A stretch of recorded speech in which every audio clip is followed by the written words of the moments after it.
Hi and welcome to the high priestess tarot. आप सब लोगों का बहुत बहुत ज़्यादा स्वागत है। लेट अस सी दैट इस पर्सन के थॉट्स क्या है आपको लेकर। What are the feelings, emotions, truth about this person and this relationship right now. ये एक जनरल टाइमलेस रीडिंग है, जितना रेजोनेट करे प्लीज़ उतना ही लीजिएगा। एंड मेरे बारे में, चैनल के बारे में, पर्सनल सेशंस के बारे में हर एक इन्फॉर्मेशन नीचे आपको डिस्क्रिप्शन बॉक्स में दिया हुआ मिलेगा। आप चाहे तो वहाँ से जाकर देख सकते हैं। Okay, we have temperance, we have wow 10 of pentacles, wheel of Fortune,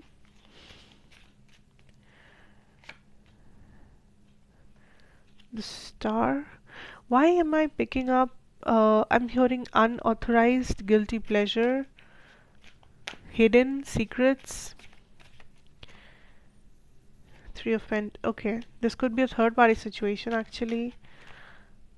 Queen of Pentacles. Outcome हम लोग लास्ट में देखेंगे. I literally pick up that आपका जो कनेक्शन है पहले तो ये हिडन है. This is not something maybe जो बहुत ज़्यादा पब्लिक हो. That is the very strong energy that I can pick up from here. So अगर आपकी रिलेशनशिप बहुत पब्लिक है, सबको पता है, तो हो सकता है ये रीडिंग आपके लिए नहीं है. But still let's see what comes through. First of all I see that ये पर्सन फिलहाल इस कनेक्शन को छुपा रहे हैं. This person is not open to talk about this. This person doesn't want to talk about this. There is things going on इस person के life में जो काइंड ऑफ ये बैलेंस करने की कोशिश कर रहे हैं. For some of you this could well as mean a third party situation, especially अगर ये ऑलरेडी मैरिड पर्सन है या आपको पता है कि कुछ ऐसा सिचुएशन है थर्ड पार्टी वाला, या फिर बहुत टाइम लाइक मे बी आपके एक्स बन चुके हैं बहुत समय पहले एंड आप लोग कांटेक्ट में नहीं हो and you just checking up on this person. उस केस में भी I feel like this person has somebody in their life. ठीक है, अब वो कितना लाइक श्योर है उस somebody को लेके, ये क्वेश्चनेबल है. Because for some of you I see that this person is already married. For some of you I see this person is literally dating somebody else. But there is a presence of third party, very strong presence of third party in this reading, and your person right now is trying to balance it.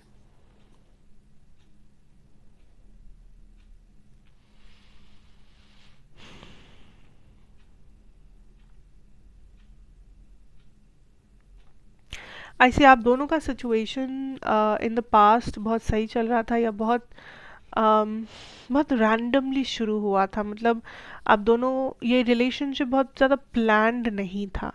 Like suddenly out of nowhere आप दोनों ने एक दूसरे को attract किया है अपने अपने लाइफ में.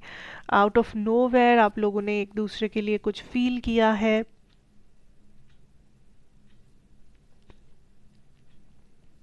Because I pick up that ये पर्सन काइंड ऑफ इस वक्त पुराने बातों को याद करते हैं. I don't know why. मुझे नहीं लगता प्रेजेंट में इस कनेक्शन में कुछ खास हो रहा होगा, या प्रेजेंट में ये कनेक्शन अभी सही सलामत है भी या नहीं, आई डाउट.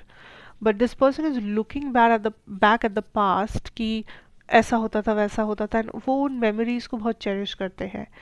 पीछे मुड़ के देखते हैं, पास्ट को बहुत ज़्यादा चेरिश करते हैं, प्रेजेंट को नहीं, फ्यूचर को नहीं, but the past only. So I believe that past में बहुत ज़्यादा कुछ सही चल रहा था, या like everything was feeling good. Maybe आपके बहुत सारे मेमोरीज है इस पर्सन के साथ. But right now this person is feeling blocked when it comes to this connection. ठीक है, इनको लग रहा है इस कनेक्शन में फ़िलहाल उनके पास कुछ देने लायक है नहीं. ना ही कमिटमेंट, ना ही टाइम, ना ही कुछ. So this person is completely blocked and this person feels like literally like इनके हाथों में कुछ खास है नहीं जो वो कर सकते हैं.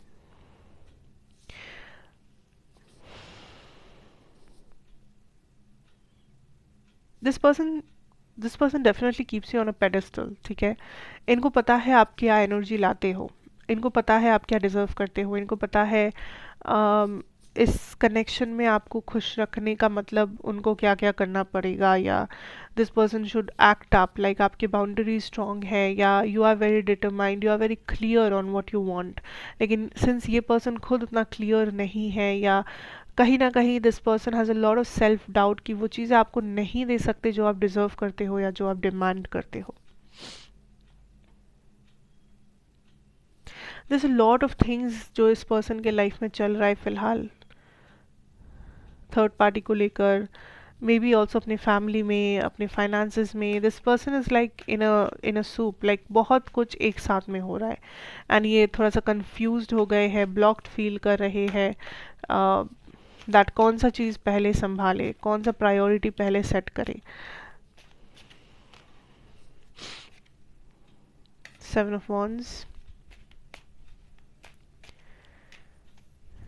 the Tower, yes, 2 of Cups.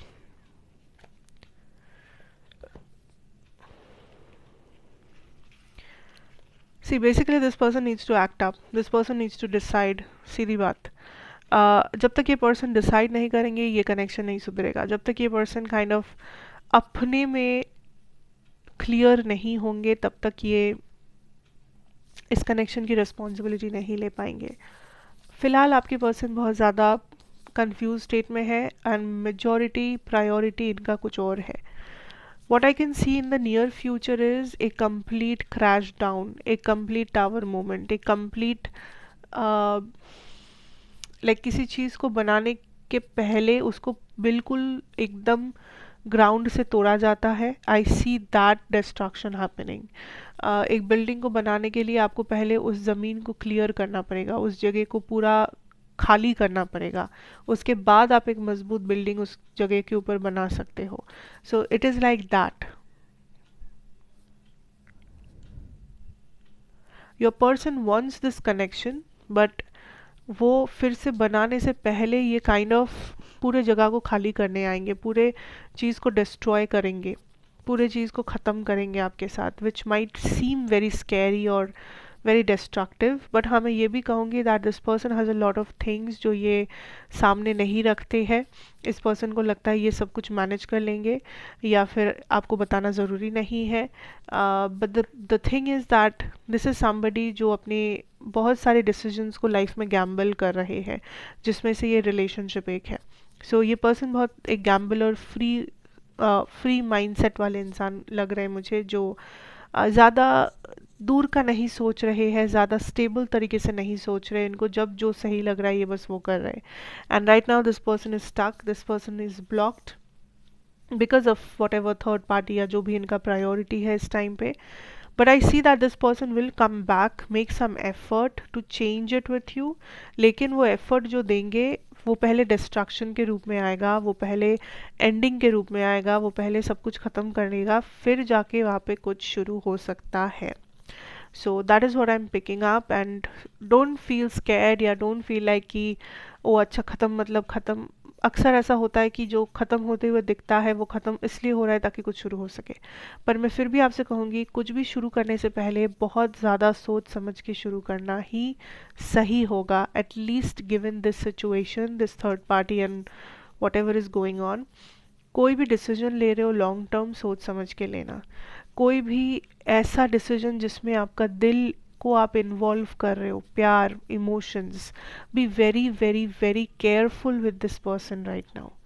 ठीक है, ये कंफ्यूज हो सकते हैं और ये बदले में आपको भी कंफ्यूज कर सकते हैं, लेकिन आप कंफ्यूज आज हो गए तो कल आपको प्रॉब्लम हो सकती है. So be careful, be mindful, consciously decisions लिया करो बस इमोशंस के लिए या बस अपने पास्ट को जगाए रखने के लिए. Don't do anything. Be very mindful, be very conscious. हर चीज़ को दोबारा सोचो, 3 बार सोचो, 10 बार सोचो, बट बिना सोचे समझे इस पर्सन के हाँ मत मिलाओ. बिना सोचे समझे इस पर्सन के जाल में मत कूद जाओ. मैं नहीं कह रही हूँ ये पर्सन एक प्लेयर है, ख़राब इंसान है, नहीं. बट अक्सर जो इंसान खुद भटका हुआ होता है वो इनोसेंट हो सकता है, लेकिन वो अगर भटका हुआ है तो वो सामने वाले को भी भटका सकता है, अनजाने में ही सही. ठीक है, so that is what I am trying to tell you and that is what I can see for this reading here. So let me know ये कितनों को रेजोनेट किया. अगर नहीं भी किया नो इश्यूज़, ये जनरल रीडिंग है. हर एक रीडिंग हर किसी को रेजोनेट करे ज़रूरी नहीं है। And thank you so much for watching, thank you for being here. कैसा लगा फिर भी आप मुझे बता सकते हो कमेंट्स में। अगर अच्छा लगा है, रेजोनेट किया है तो लाइक शेयर कमेंट सब्सक्राइब करना मत भूलना। मैं आपसे फिर मिलूंगी एक और रीडिंग के साथ इसी जगह पर। तब तक के लिए take care, God bless you and good bye.